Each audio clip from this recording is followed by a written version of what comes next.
Chargé d'Affaires and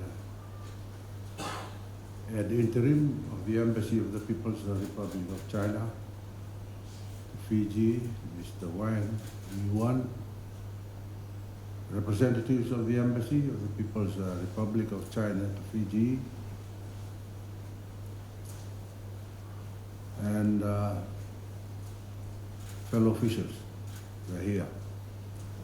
Isambula Vinaka, Ni Hao, and a very good morning to you all. I hope, sir, you may have understood the sequence of events following up to this.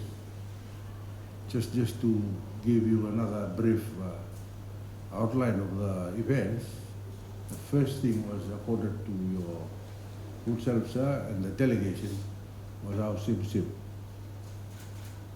Usually we presented when we acknowledge the important visitors to our shores. And for this, for your Excellency and for your entourage that are here this morning, we accorded you that the Angona one. And then later on, we presented a whale's tooth, which is the epitome of our cultural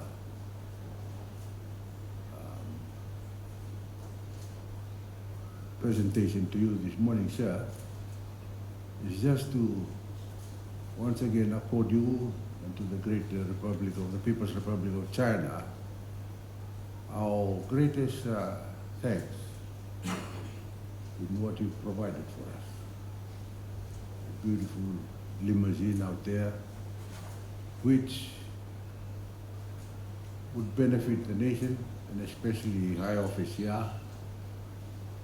And should we both leave our duties, it is there to show the great bond of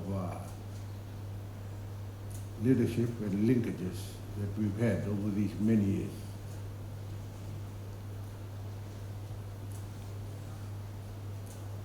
And that's why we've accorded these ceremonies to you, sir.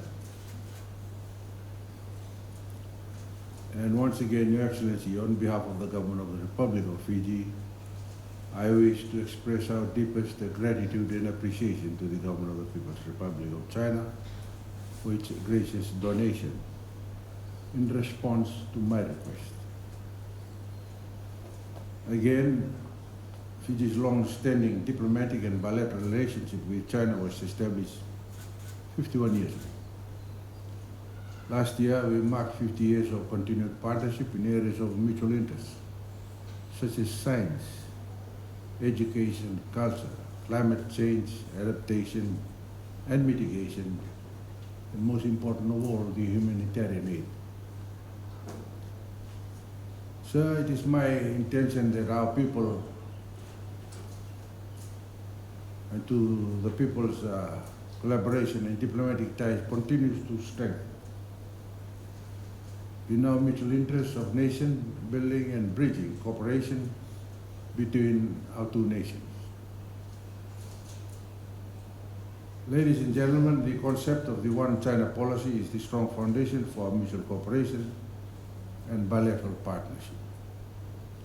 The Republic of Fiji and the People's Republic of China's diplomatic partnership has remained resilient, navigating through various challenges and uncertainties. I note for the record that the People's Republic of China has stood with Fiji through all difficult times, including the 1987, the 2000 and the 2006 coup, when the rest of the world turned its back on Fiji. The People's Republic of China has been an important development partner for Fiji, engaging in cooperation in major sectors that include health, agriculture, education, and infrastructure.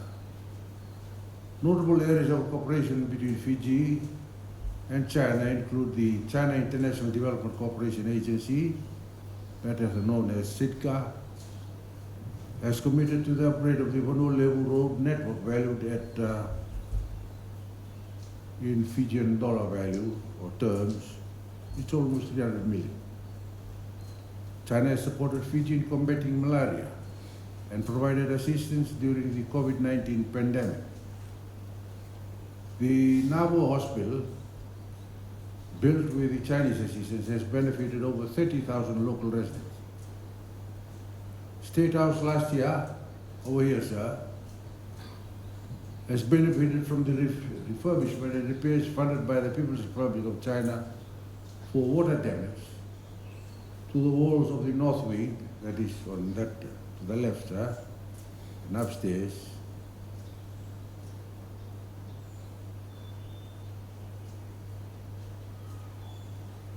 Especially to these 97-year-old residents. I wish to take also this opportunity to acknowledge the contribution that the Chinese community in Fiji have made towards the economic development of our nation over the last 175 years. My wife's mother is from China. So no matter what, this existence has been there well before the 50 years of our bilateral relationship.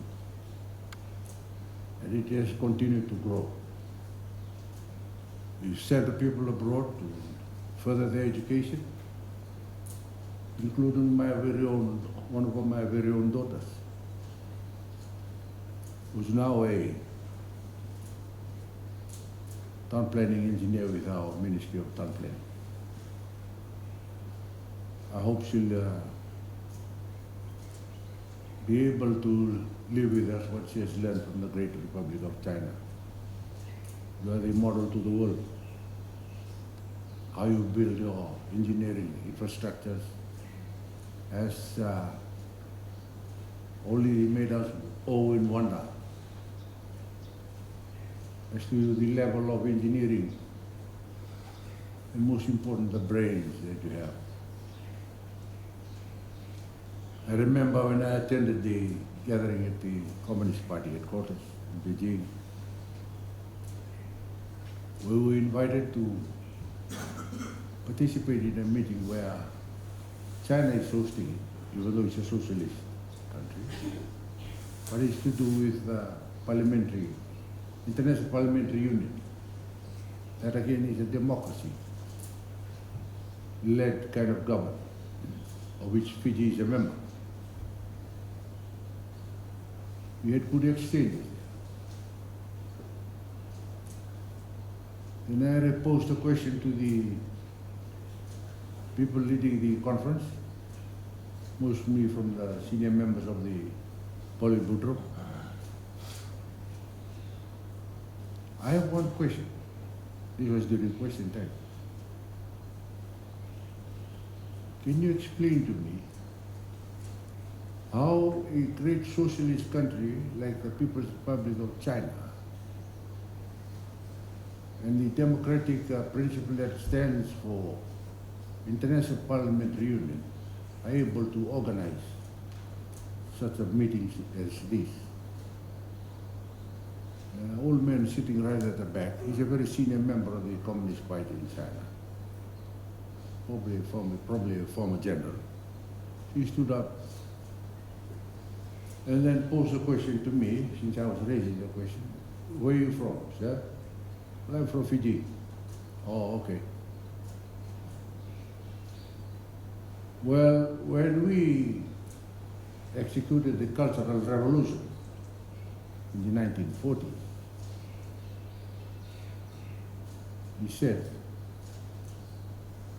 just like you raised in your question, through this Cultural Revolution, we took back the land from the landlords that used to own it, and we organized ourselves such as what we have today.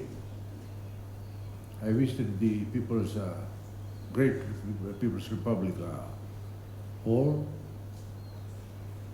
even your parliament, which seats 10,000 members of parliament, including the indigenous people of China. There are various indigenous groups there.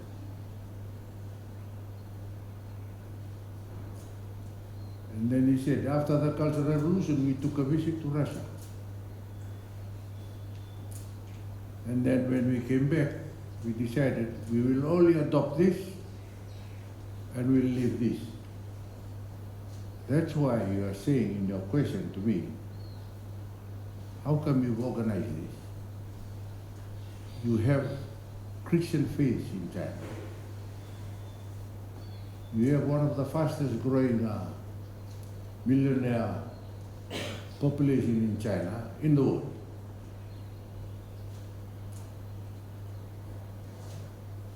And I hardly see poor people here, like we witness in other urban areas. And I said, because that is what we decided when we came back.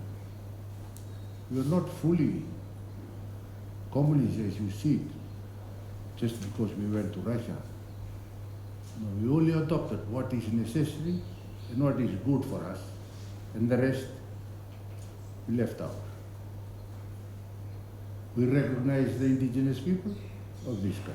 They have seats in parliament. And we send our people abroad to go and study. They've come back, and you had lunch with them, most of them today, even ladies. They were the secretaries to the various ministries within the party. I did know that a very senior official, a lady, was sitting right beside me. And yet one of the lady ministers that accompanied us, she was a senior minister in the last government. She was raising lots of questions, and I happened to be just mouthing it off to the senior official of the People's Republic of China. And they said, yes, that is cool. But look at where we are. We have opposition, but not like you have in Fiji. Very little opposition. Because we just stand together and work towards what we are out to achieve. Time is not so much on our side, and that's why when we set plans to achieve things, we make sure that we achieve it. You've landed the people on the moon, you're flying around in the satellite, hovering above our planet Earth. You come with these great engineering feats, and that has left us in awe and wonder every time. You're producing lots of goods now. It's not like that used to be produced before. These are durable ones, very good ones, even including this great gift you're about to present to us. I had to make sure that I highlight this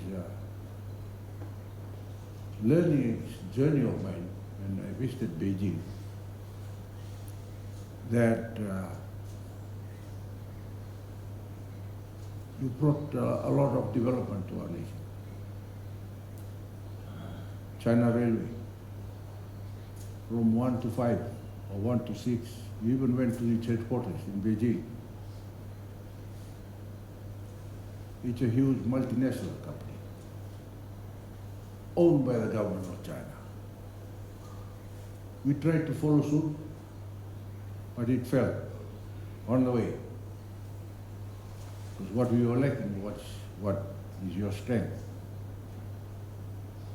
the people, and who they represent, you, what it stands for.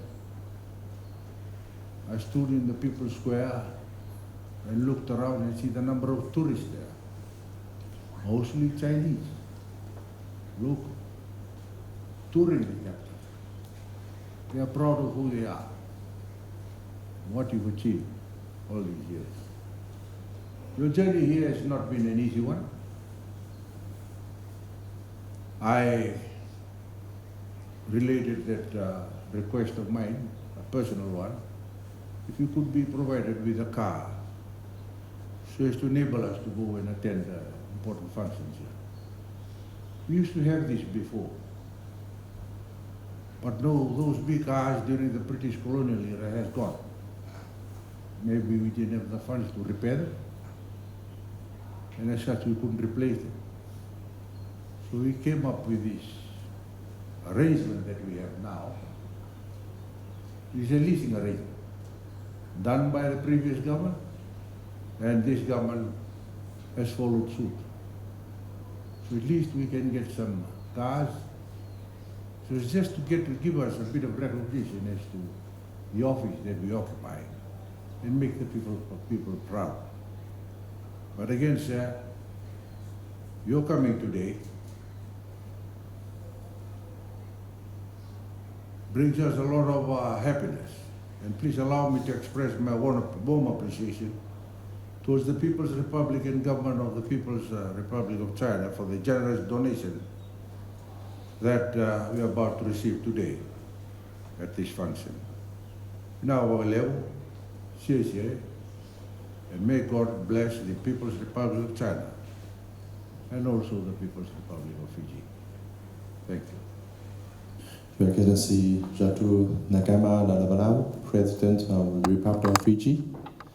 Ladies and gentlemen, Punavinaka, good morning. It's my great honor to attend today's ceremony and join His Excellency in witness the handover of 𝐿𝐿𝐿 sedan to the State House of Fiji. This car is another symbol of China-Fiji friendship. Fiji is the first Pacific island country to establish diplomatic relations with China.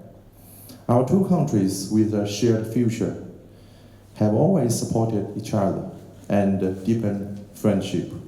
Last year, China and Fiji celebrated the 50th anniversary of diplomatic relations.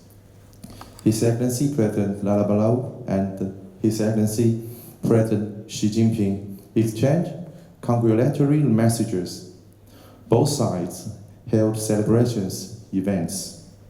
A new chapter of our bilateral relations for the next 50 years is opening.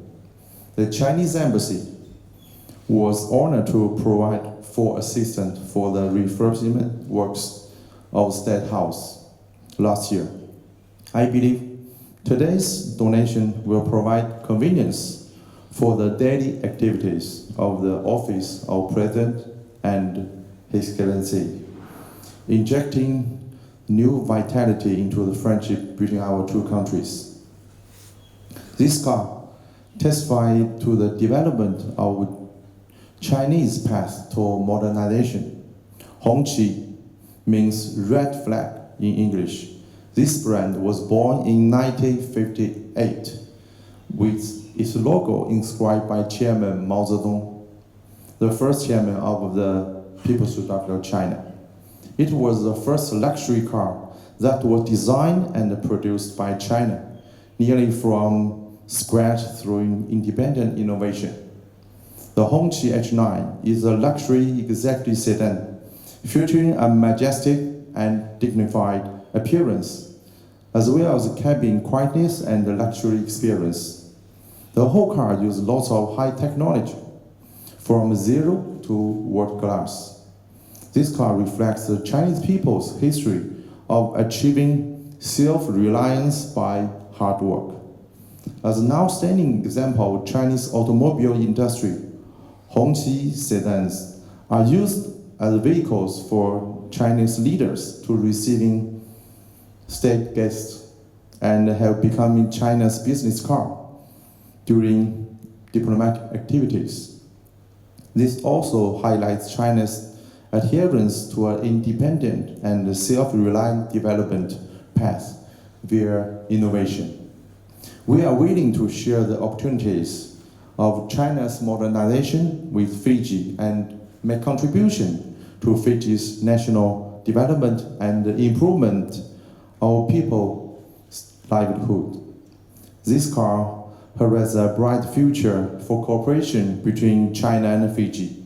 The development of Hongqi Sedan witnessed the continuous rise of China's manufacturing industry and symbolized China's great development achievements during the 14th five-year plan period. The fourth plenary session of 20th CPC Central Committee adopted the recommendation for formulating the 15th five-year plan, laying out a blueprint for the China's development in the coming 5 years from 2026 to 2030. We're providing vast opportunities for countries around the world, including Fiji. China respects Fiji's independent exploration of a development path that suits its national conditions, and will continue to be a reliable partner for Fiji on its development path with concrete actions.